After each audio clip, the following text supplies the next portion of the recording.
beautiful people. What's up? Welcome back to my channel. This is Sunita, and today we are having a very special conversation with a woman that you have already met. I'm going to put a link to the video. This is my friend Kayla. We have been friends since we were in undergrad.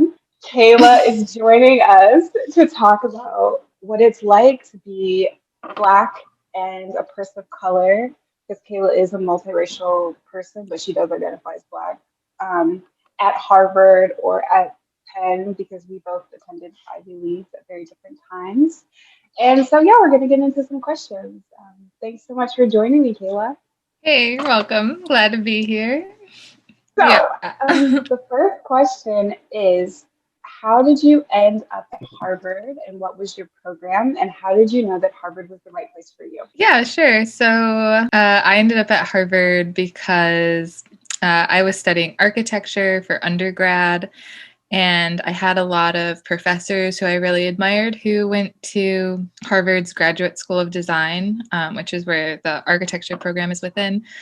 And so I always just had wanted to go there because I really admired the people who had come out of that program. So that's kind of why I wanted to go. And I think when you sort of set goals early on, you're able to, diligently sort of work towards them.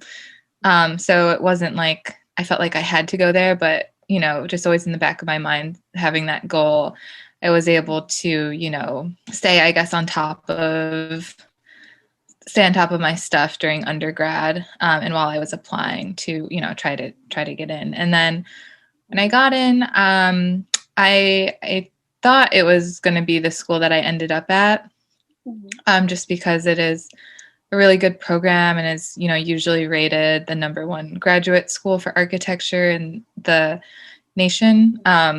So I thought it was where I wanted to end up. But, I went to a lot of open houses for other schools as well, and just really appreciated the culture at Harvard, and sort of the size of the program. It's a pretty large program in the sense that it has, two two different types of master's program for architecture. It has planning, it has landscape, it has other sort of masters of science degrees. So it's like a very large and diverse school in that sense. And I just thought it was really fun. So yeah. Cool. And I actually want to back up a little bit because I don't think a lot of people know what architecture really demands in terms of preparation at the undergraduate level. Now, again, of course, Kayla and I were roommates. I remember as her roommate, the many long hours that she was not in the apartment. Sometimes she would sleep at freaking school. Yeah, because I'm Um, crazy. she was extremely hard working. And so I do want you to talk a little bit about the things that you had to do in preparation of getting into Harvard because it isn't just a matter of like, oh yeah, I worked hard. It's you worked really, really hard. Yeah, I think there's definitely architecture is interesting in the sense that in most architecture programs, you're in a studio space working with, a cohort of maybe 10 to 12 other classmates. And so there's like a very big sort of culture of, seeing what other people are working on, learning from your classmates, learning from your professors, things like that. And I think in some people, it can just breed a lot of a very sort of competitive nature. Yeah. Because you're able to see what other people are working on and what they're doing and what sort of technology they're using or how they're building their models versus how you're doing it. So I wouldn't say that I'm unique in this way. I think there definitely is like a group of students who like to push each other and like to be very competitive with each other. And that sort of just means like, you don't want to work the longest hours, but you want to sort of push yourself and push your projects as well, especially in architecture studio. It's really sort of self-driven projects. So you'll get a prompt and then you'll be sort of responsible for coming up with, the questions that you're trying to solve, and things like that. So you can really sort of, if you have someone who demands a lot from themselves, you're going to end up with a project that's, very well thought out in a lot of different ways. And that just takes a lot of time. So yeah, a lot of long hours, and it is an interesting culture of, just it can be very competitive. So, yeah, that's why we would often like stay at studio really, really late at night. But at the same time, it's like, if you're there really late at night, other people are there really late at night. So you're, getting to know each other and bonding over this like shared love of architecture. So it's fun at the same time. You're like, I don't regret It that was for teaching. me. Yeah, it was fun for me. I don't know. And that is why you are at the right place. So obviously, Harvard is one of the most elite schools in the country, if not the most elite. It's one of the most recognizable names when we talk about college. How did you feel once you were admitted and you, as you mentioned, you visited the campus as part of like a visit day that they do for admitted students? How did you feel being at this campus and knowing that you're going to be surrounded by people who are like you, who are just as smart, just as driven, and just as ambitious? Did you have any sense of intimidation, or did you really feel that this is the right place for me? Yeah, I think a little bit of both. I think, when you're accepted into a school, it's when they really kind of like schmooze you, they wine and dine you, and you sort of really feel like, oh, they really want me here. Like, I must Yeah. be amazing. Like, this is great. Like, I am so smart. And you just feel really like proud of yourself, which you should. Getting into grad school is a very big accomplishment for anyone. And Very. then you meet your cohort and you realize how diverse and intelligent these people are. And, a lot of them sort of come from similar backgrounds where they did architecture for undergrad, but then some of them come from completely different backgrounds. Maybe they studied science or law or Mm. engineering as an undergrad. So, you really start to appreciate, the knowledge that they're bringing in. A lot of people at Harvard went to other Ivy League schools. So Sure. that can feel a little bit intimidating. So I think it's a mixture. I think it's sort of, sizing people up and, seeing how you perform in classes and studios compared to them. But yeah, I mean, I think as like in architecture at Harvard, like,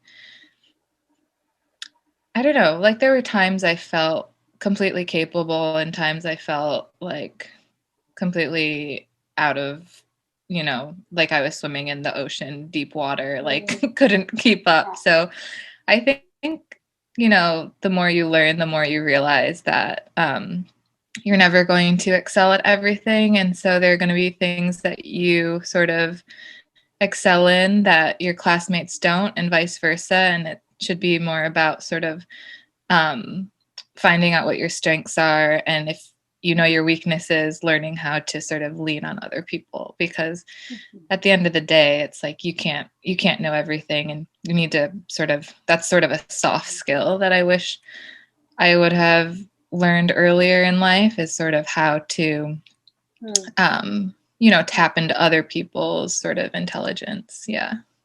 Interesting. I will say I do remember when I first got to Penn, it was like the first day or whatever. And obviously our programs are extremely different, right? Because I'm doing this social Mm-hmm. science research thing for the first 3 years. We have classes. We start doing our own research at the end or the beginning of the second year. But it was like going to classes, taking notes, participating, writing papers, and blah, blah, blah. I remember, being so excited, being really nervous about starting research, but I didn't have to do that for a while. Do you recall like that first day or the first week or few weeks of getting there and being like, this is it? Like, and then how quickly did Um, you have to dive into working? And like, I would love to know a little bit about the difference of the programmatic structure. Like, do you start with classes or are you immediately thrown in and you're doing your own models or whatever architects do? Yeah, so in my program, I went for a Master's of Architecture one, Yeah. which it's not super important, but it's basically a type of Master's of Architecture degree. So yeah, so it's different. So for the first sort of 2.5 years, I was just taking classes. So one of the classes is an architecture studio that you take every Mhm. semester, and then along with that, you're having to take, classes in structures, construction. You have to take classes in sort of history, design fundamentals, things like that.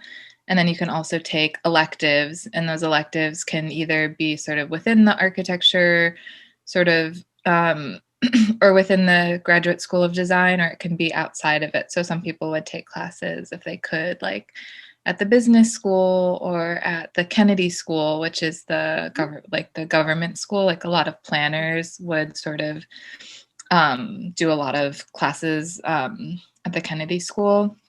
Mhm. So yeah, so it was different than yours in that the research sort of component was only really part of the last semester or year, depending on how you structured it for yourself. And then so it was sort of the studio was sort of your final studio was your thesis, in which you're looking for a thesis advisor who's interested in the same things that you are, and it's way more sort of self-guided at that point, but just for the Okay. last semester. So mostly classes. Yeah. Right. Yeah. So let's get into when you first arrived. So we both went to the University of Michigan as undergraduates. Go Blue. Hmm. Michigan, just for folks who aren't aware, it's a very large campus, 40,000 probably plus undergraduates at this point. There are all kinds of people there. There are all kinds of different specialized programs that you can do to find your own niche. Kayla and I met because we both did the residential college, which is like the best place on campus. Yeah. And we were taking French class 5 days a week, literally, or 4 days a week, 4 or 5 days a week. But the thing about Michigan is there are many elite students, students who come from significant wealth, but there are also many students who come from more middle class backgrounds, like both of us. And there are even working class students who are there too. So there's a range, and definitely with style, it was really casual back in our day. That was a long time ago. But it was very normal for people to wear sweatpants, t-shirts, flip-flops. It wasn't about like getting all dressed up. And the reason I'm bringing this up is when I first arrived at Penn, I immediately noticed my peers and my cohort were so dressed up. And I'm 24 at the time, and I'm like, it just felt like it was so serious. And I did understand why everyone was dressed up in business casual to go sit down and take classes and take notes. And I'm not saying we need to wear sweatpants, but I remember I didn't really wear jeans too often because I conformed to the way that my peers were dressing. And I didn't really like that. So, that evolved over the years. But at Penn, it was just in general, the students were so dressed up and it was very J. Crew. And I am a young senator, I'm a young Wall Street banker, and I just happened to be here on this campus. And that was something I really didn't like. It felt too serious for a bunch of college students. What differences did you immediately notice at Harvard, if any, compared to Michigan? Um, yeah, I mean, I guess in terms of just like the makeup of students, like I loved going to Michigan for undergrad. I thought it was great. I think Harvard was a really nice place to be for grad school because it's kind of the opposite makeup where like most of the students who attend Harvard are in graduate programs, and then a much smaller sort of percentage are at Harvard College. So I didn't feel like I was around a lot of undergrads a lot. So that was really nice. So there was sort of like an older vibe to the campus, I think, as a whole, um, which was nice. Very, very, very international, way more international Mm, than at Michigan. For an undergrad, mm, you have a lot of sort of coastal students who are coming from like New York or California, Chicago, lots of sort of that at Michigan, and then some international, but it wasn't that significant. But in graduate school, way more international people with like backgrounds where they're sort of, you know, living in the US for a long time, but, you know, spending a lot of time in Asia, a lot of sort of people coming from Spain and Italy and a lot of European countries as well. So just very, very international, which was cool. I really liked that part about the GSD. I can't really speak to other programs at Harvard. I assume that they're the same, but I don't really know from firsthand experience. But just with it being Harvard, you'd assume. So I noticed that right away. And yeah, I think people tended to dress up a bit more just because there's this idea that you're sort of a pre-professional going into your career. I definitely noticed people dress up.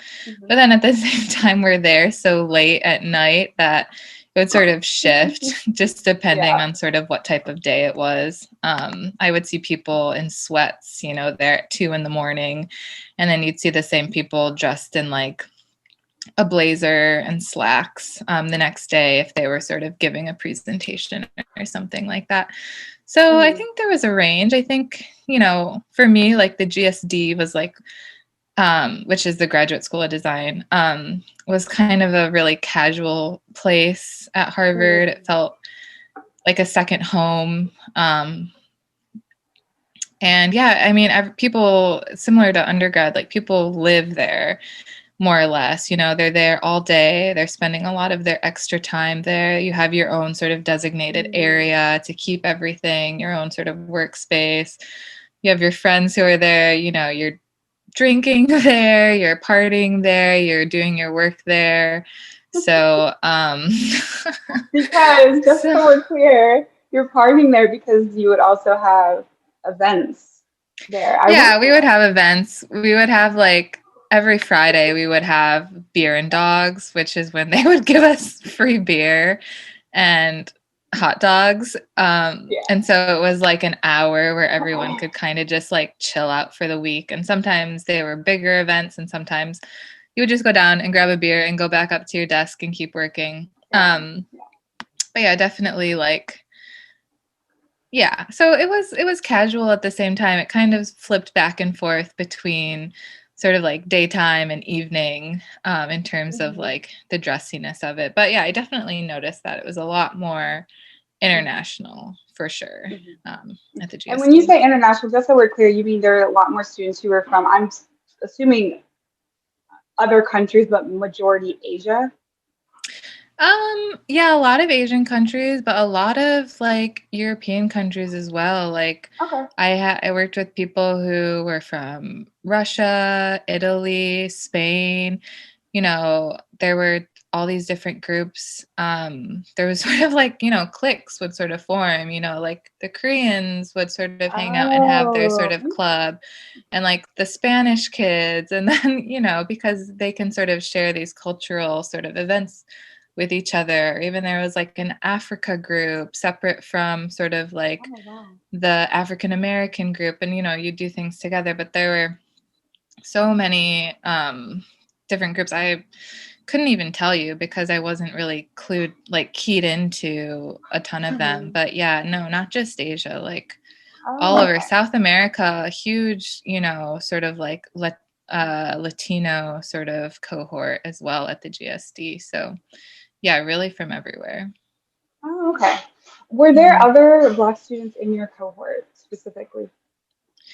Yeah, there were a few. There were like 3 or 4 in my year in my specific program out of like 60, let's say. So it wasn't a lot, but it never is. But in the school as a whole, there was definitely like a group of, you know, Black students who there was like and you know, there were a few in the year above me, there were a few in the year below me there. And then that would sort of be the same for all the other programs at the GSD. So when I say there's a couple in my year, I'm talking specifically about my Masters of Architecture one program. So you have to think there's like multiple programs at the GSD, and then there's multiple years of each of those programs. So in a whole, I don't know, it was so long ago, and I don't know everyone, but I'd say anywhere between like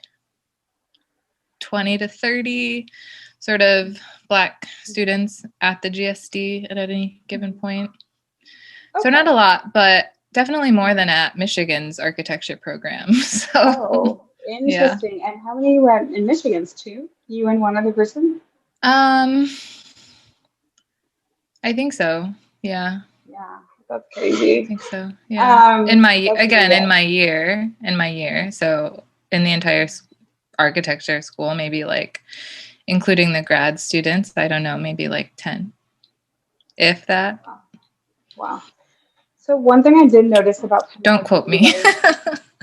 Okay. I could be forgetting people. Like, I don't know. Like I feel like I go through life with blinders on sometimes. So, but that feels about right. Hey, all the black GSD students like, Kayla forgot. Comment. Yeah. Let us know how you feel about the fact that she left you out. Right. Just kidding. Everything we're saying is a legend. Okay. Yeah. Don't try to come for us. This is our experience. We don't know everything. It's not our job to know everything, but we're just commenting on our experience. So one thing I remember really liking about Penn was that when I first arrived, the Black Graduate Students Association reached out to me and the other Black students in my cohort. There are actually quite a few in my cohort, which is why I really was drawn to Penn. Was there were 5 other Black students in my cohort of 12 or 13. That's a lot. It's almost half. So I knew that I wasn't going to feel isolated. Well, I was wrong, but I thought I wasn't going to feel isolated based on the experience of being a Black woman at a predominantly white institution. And I was invited to the Black Graduate Students Association just to meet other people, and I did, and that was really nice. And I went to different events, and I met people. Were there other similar structures in place at Harvard that you were invited to, or that you felt you had access to, or were those things not really made public? Yeah, I mean, there was the AASU, the African American Student Union at the GSD. I think they like reached out to me like in my first week at school, and I was just kind of like, oh, okay, like maybe, because I think too, like I kind of, I'm not really sort of used to that, and sort of used to sort of like having to navigate things on my own. So it wasn't something that I was like really into at first. And I think for me personally, there's like this, I struggle with this idea of like otherizing myself, it's like I would rather a lot of times just like do the more conventional thing to sort of like not try to stick out in terms of race or anything like that. So I was kind of like not really into it, unfortunately, but it was something that I did get more involved in organically as I started to like move through the program. And it wasn't like I was going to meetings or anything, but I was, friends with a lot of people who were in the AASU, and I did do like a couple sort of event things with them, and definitely like had friends who were African American in the program who I could lean on. Or just talk to, and even just not even African American students, just like women of color, honestly. Yeah, for me, it was just also like trying to understand, I think, how everything at Harvard sort of works. I wasn't really into joining any clubs, actually. I don't think I joined any club when I was at Harvard. Unfortunately, I kind of missed out on that. I was a little too focused on studio and things like that, and just trying to stay on top of my studies and things like that. So I didn't really join any club, let alone the AASU. But like I said, it was helpful to sort of, as I sort of like figured out how to navigate the space, to sort of become involved with it a little bit here and there. But wasn't something that I was sort of immediately drawn to. And I think, again, it just is a reflection of how I've sort of felt the need to sort of navigate these spaces on my own a bit. So it wasn't something that I was really drawn to at first. Yeah, and I mean, we talked about this in my other video with you, but you are a woman who is Black and who's Chinese, and you do identify as Black, but you're a multiracial person. And I think that as we age, our racial identity shifts and it changes. And so, as you mentioned, you eventually became more warm to the AASU, but it wasn't something that immediately jumped out to you because there should be ostensibly space for you in Asian spaces too. But I think that because of anti-Blackness, a lot of Asian people don't really see you as Asian. Yeah, and I think that's why too it was sort of like as I worked my way through the space it was really just like women of color that I kind of gravitated towards in terms of sort of finding a place where I felt comfortable and sort of Yeah. felt at ease with. And some of those women, they weren't necessarily Black, but they were, Mm-hmm. Asian, or they were Indian, which is, also Asian, or they were mixed like I was. Mm-hmm. So those are sort of, that was kind of the home that I found, even though it wasn't like a club or anything. It was a little bit more organic, I suppose. Let's talk about something that's very closely related to race, which is class. We know Harvard is a highly moneyed population, and actually a significant portion of Harvard student body are related, they're legacy students. Their parents or grandparents or whomever actually attended as well.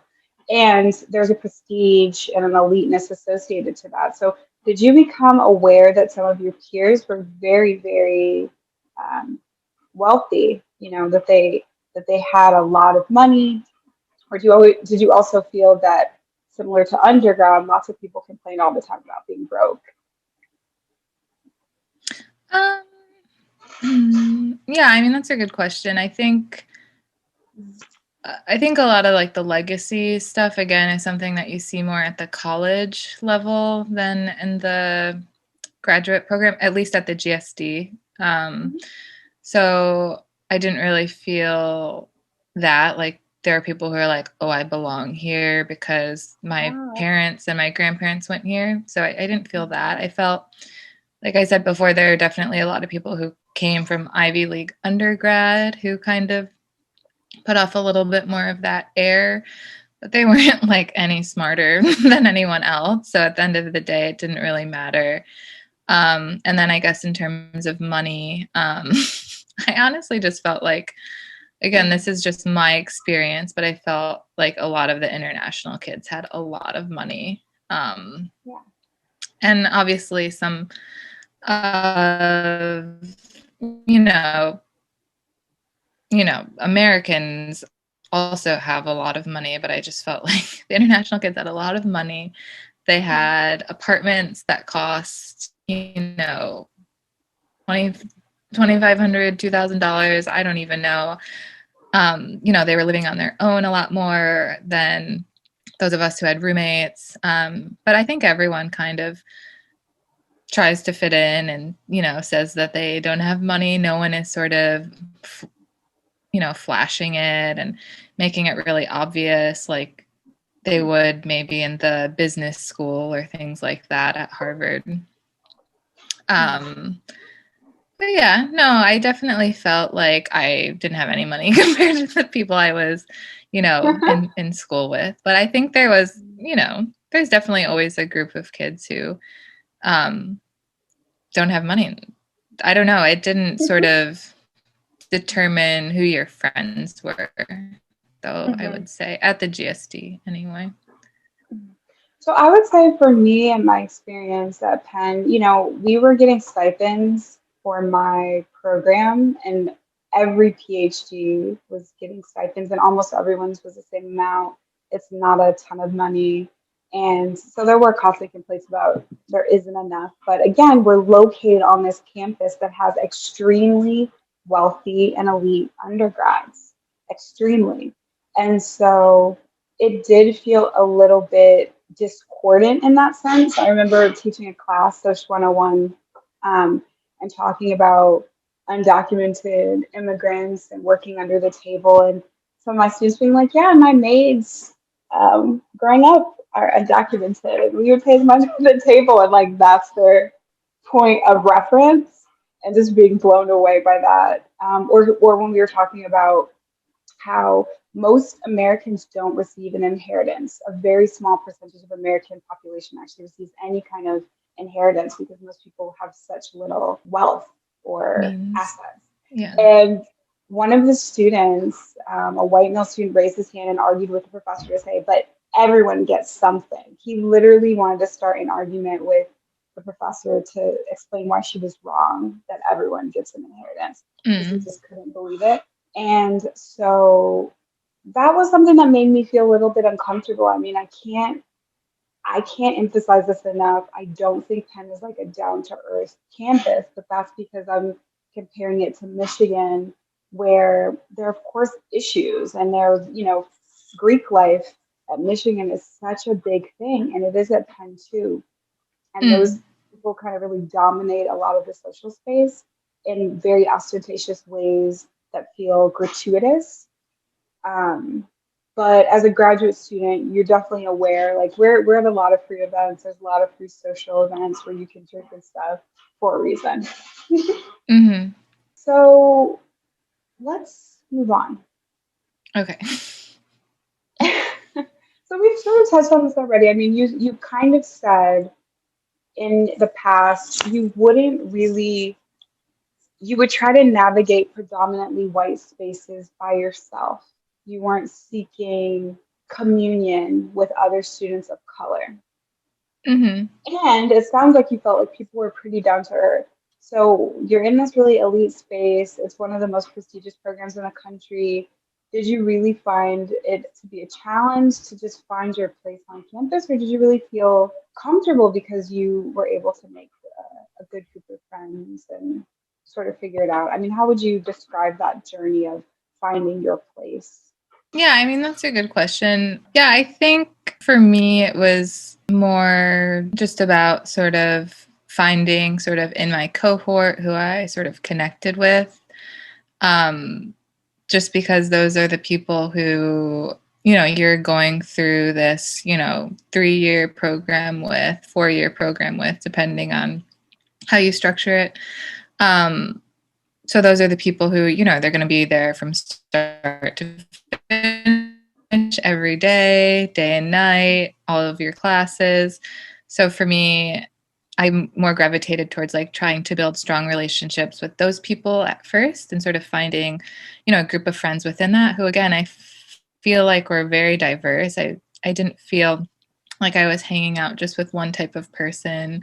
Lots of so I like surprisingly like lots of different races and backgrounds. I Mhm. think that's again just part of the sort of international makeup of going to a place like Harvard, and it really is like much more sort of diverse. Um, some of the spaces I was at Michigan, which I know sounds surprising because it's kind of not Mhm. what you would expect. And again, it could Mhm. just be part of being at the GSD and sort of who is sort of attracted to that school. But yeah, so that was kind of like my first point of trying to feel comfortable. And then, then like sort of once I sort of got like my feet under me and felt comfortable with them, it was more about sort of branching out to people in other programs, still at the GSD, but, maybe some planners or maybe some people in a different architecture degree program. And, again, finding people who I really connected with. And again, it was a lot of people of color. Now that I, think about it. So some of them were black, some of them weren't, but it is kind of funny how even though I wasn't sort of gravitating towards like clubs that were sort of specified as like, the African American Student Union or the um I don't know, the BSA or something like that. It's like I found it on my own.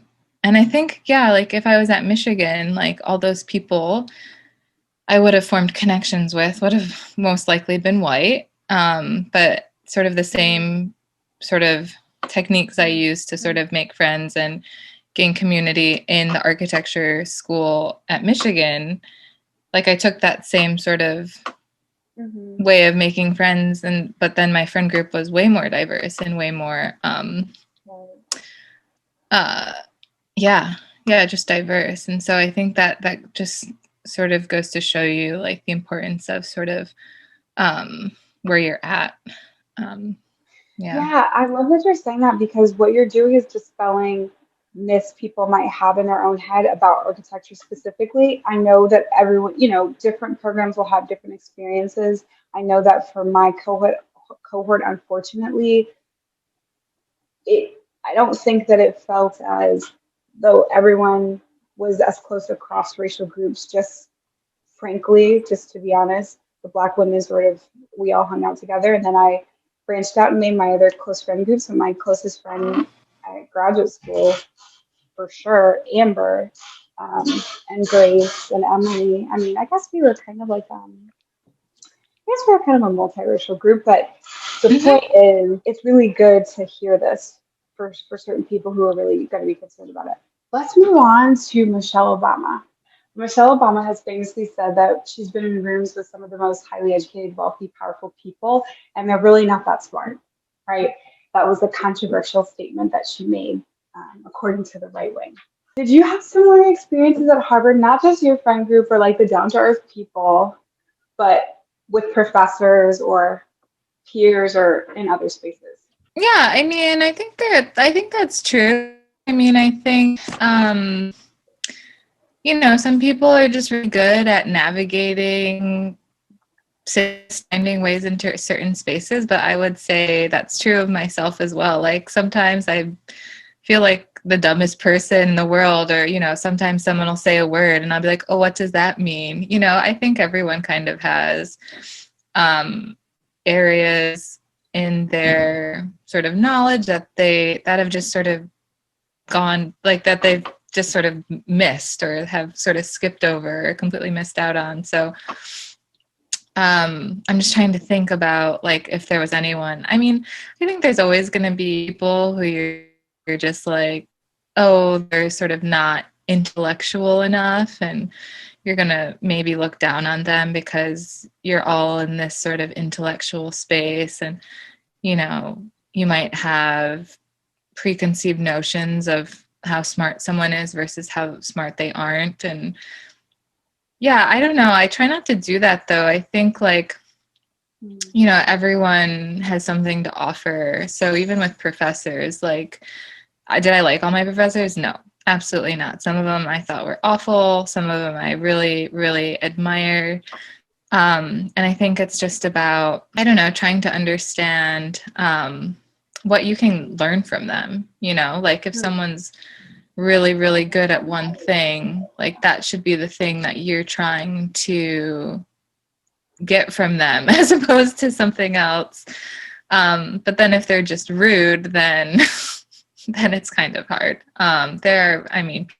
Egos definitely get in the way. And I think that's really unfortunate when someone sort of has a really sort of lofty opinion of themselves, and it sort of keeps them from being able to give or explain or share. That I think is real, and that's a real thing, and unfortunate, and something that I think we just have to keep sort of challenging. Sort of, it's hard to challenge that when you're a student or even when you're sort of getting started in your career, but I think it's something that's important to remember as, you gain any sort of power or privilege or things like that, is sort of how, you keep your ego in check and how you are helping people who are coming up underneath you. But yeah, I mean, yeah, of course you see it. But at the same time, it's part of what's there. And like I said, like it's important to challenge, but at the same time, if someone's really wealthy and really white and in your program and they're there. Like, you just kind of have to work with it. And I think there is a balance of challenging the system and also understanding that, like, this is kind of what you signed up for, if that makes sense. Like, you sort of, Right. I went into architecture knowing that it was a male dominated field where people were very wealthy and very white, and I can't then say, like, oh, everyone here. And really at the GSD it wasn't like that, but in working it has been like that. Like, I can't then be surprised that everyone is old and white and has certain preconceived notions. It's important to know that, like, that's what you signed up for. And, like, yes, it's important to sort of fight back and sort of stand up for yourself however you can. And I feel like I have done that in my career. And I feel very fortunate to, like, have a boss too that I can say, hey, I don't think this is right. And for him to listen to me as, you know, a white man. So I'm grateful for those relationships, but those relationships are something that sort of has to be trust has to be built upon and established. So yeah, it's definitely, going from grad school to, there's definitely places where you can sort of get tripped up. So it's important to know, I guess, how to develop those soft skills where you're, advocating for yourself, but also recognizing, like, way to do it. Unfortunately, I wish, like, you have to these bounds, and maybe if I had a lot of money and I had a lot of privilege, I wouldn't have to worry about these things, but I don't. So it's something that I'm always thinking about, I guess. Let's talk about what are some things that you loved about your time at Harvard. Well, leave a comment or a question down below for Kayla, and I will make sure it gets to her. And see, or Kayla, go to this video and, like, comment on it using the Okay. Yeah, I can do that. I can do that, no problem. All right, go. Sounds great. Thank you. And I guess if anyone did have, like, serious questions, I can answer on YouTube. I don't want you to think that, like, I'm a private person, so I don't want to share my social information. But if people have serious questions, I'll look at the comments for the video for sure. All right, awesome.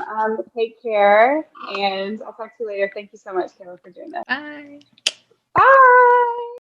Actually, she and another person. Do you want to show? No. Okay. She and another guest are joining. This is like when Serena beat Venus. When Serena played Venus, but she was pregnant, so really it was Serena and her daughter who beat Venus at, like, Wimbledon or whatever. Is that it? To love is a condition so powerful. It may be that which holds the stars in the firmament. That's what I feel in my heart.